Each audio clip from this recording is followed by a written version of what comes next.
అధికారం చేతిలో ఉంది కదా అని విర్రవీగుతూ అహంకారంతో ఎదుటివారిని తొక్కేయాలని చూస్తున్నారా? అయితే ఒక్క నిమిషం ఆగండి, ఆలోచించండి.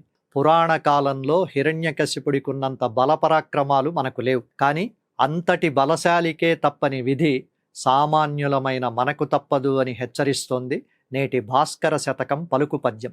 ఆదరమింతలేక నరుడాత్మ బలోన్నతి మంచి వారికిన్ భేదము చేయుటం తనదు పేర్మికి కీడగు మూలము. ఎట్ల మర్యాద హిరణ్య పూర్వకసి పందను జుండు గుణాఢ్యుడైన ప్రహ్లాదునకెగ్గు చేసి ప్రళయంబును పొందడె మున్ను భాస్కరా. మనిషి తన బలగర్వంతో కనీసం ఆదరణ లేకుండా మంచివాళ్లకు కీడు చేయాలని చూస్తే అది అతడి వినాశనానికే దారితీస్తుంది. పూర్వం రాక్షసరాజైన హిరణ్యకశిపుడు గొప్ప గుణవంతుడైన తన కుమారుడు ప్రహ్లాదుడిని హింసించి చివరికి తనే సర్వనాశనమైపోయాడు. ఈ పద్యం నేటి సమాజానికి ఒక గొప్ప కనువిప్పు కలిగిస్తోంది.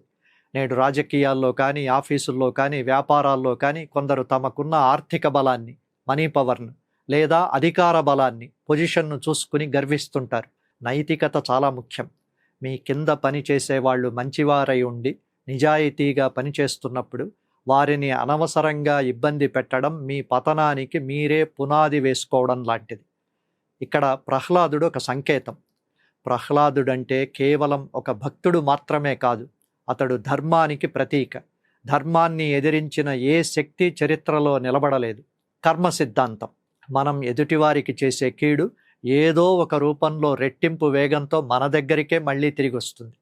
హిరణ్యకశిపుడికి ఎదురైన నరసింహావతారంలాగే అన్యాయం చేసిన ప్రతి ఒక్కరికి కాలమే సమాధానం చెబుతూ ఉంటుంది. బలం ఉంది కదా అని అణచివేయడం కాదు, ఆ బలంతో నలుగురికి అండగా నిలవడమే నిజమైన మానవత్వం. గర్వం వినాశనానికి దారితీస్తే వినయం గౌరవాన్ని తెచ్చిపెడుతుంది. మరో పద్యంతో మళ్ళీ కలుద్దాం. దయచేసి ధాత్రి టీవీని సబ్స్క్రైబ్ చేసి పక్కనే ఉన్న బెల్ ఐకాన్ను క్లిక్ చేయండి. ఈ వీడియోను లైక్ చేసి మీ మిత్రులకు షేర్ చేయండి. మీ అభిప్రాయాలను కామెంట్లలో పోస్ట్ చేయండి. ఫేస్బుక్, ఇన్స్టాగ్రామ్, ఎక్స్లో మమ్మల్ని ఫాలో అవ్వండి. ఇలాంటి మరిన్ని ఆసక్తికరమైన కథనాల కోసం మా వెబ్సైట్ iDhatri.com చదవండి.